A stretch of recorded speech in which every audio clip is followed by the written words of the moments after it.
you come off the season. I mean, now we're here, right? I mean, what's different for you now? I mean, nothing's different. The grind's still the same.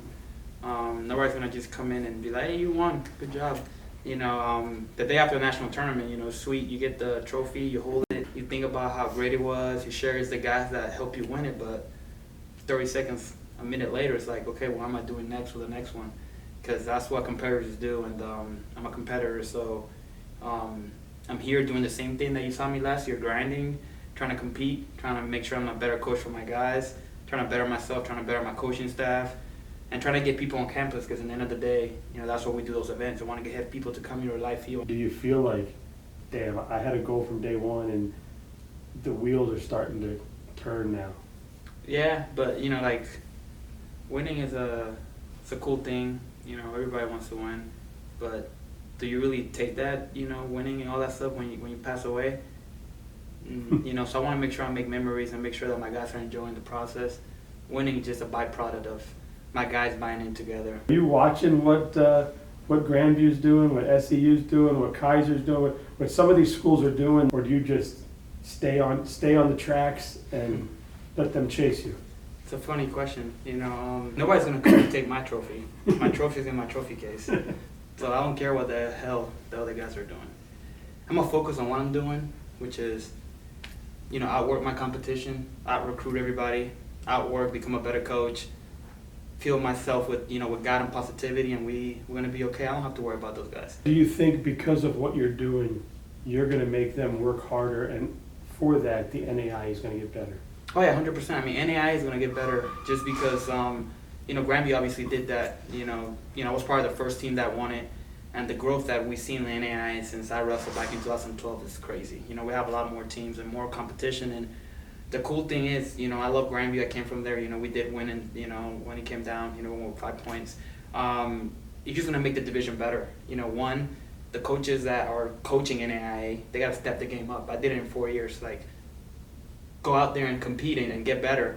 And number two, our division could compete with anybody else in the country. You know, I'm having issues with teams that are local, 2 hours away, NCAA D2 teams. They don't want to wrestle me. You know what I mean? And which is a good thing. In my first year, they all wanted to get a piece of me. You know, now it's hard for me to get these guys to come in and wrestle me, but they don't want to put it on the line. We saw a NAIA team. We saw SEU beat the Citadel. We saw what that did to the landscape, right? People were going, wait a second. But this year I have one, actually. So, you know, shout out to UNC. You know, Tony Ramos, great guy. He, you know, we got to deal with them November 1st.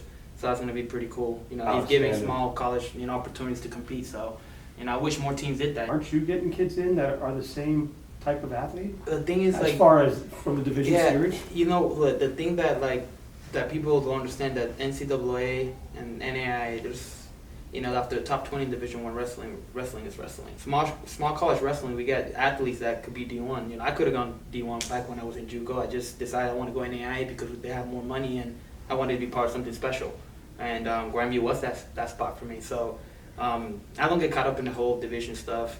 I really don't care if you're D1, D2, NAI. You know, like when I wrestled, there's freaking tough club guys. There's club guys that could come in and be, you know, NAI All-Americans, D2 All-Americans. So it's just, you know, every division has their tough dudes, and that's what it's all about, you know, finding a place where you feel like you're at home and competing. If you're worrying about, you know, labels, divisions, then you probably need to worry about the right things, which is finding a coach that actually cares for you and wants to compete for a national title. Absolutely. And that's what it's all about. Absolutely, and we've seen what you're doing. It's awesome, obviously. Where do you go from here? Just keep winning it, building it? I know there's talks of maybe a new wrestling facility for you, building something special here.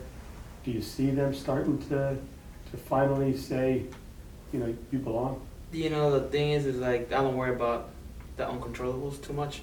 I worry about what I could control, and that's, you know, keep working hard, keep recruiting, keep being the best version of myself every day on the mat, and be a good human being, period. So I don't really worry about all the other outside noise. I'm just gonna worry about what I could do and what I could control, and if God wants something, he'll give it to me. So I'm just gotta stay, you know, in my lane and keep doing me. Any new special guys that maybe we don't know about that you're bringing in, or just follow us on social media? We pretty much share everything. There's no secret recipe, man. We just work hard. Hey, the goal is to be the best that I could be, and if God wants me to win again, it'll happen. So I just gonna, like I said, control what I can control, and we'll be great.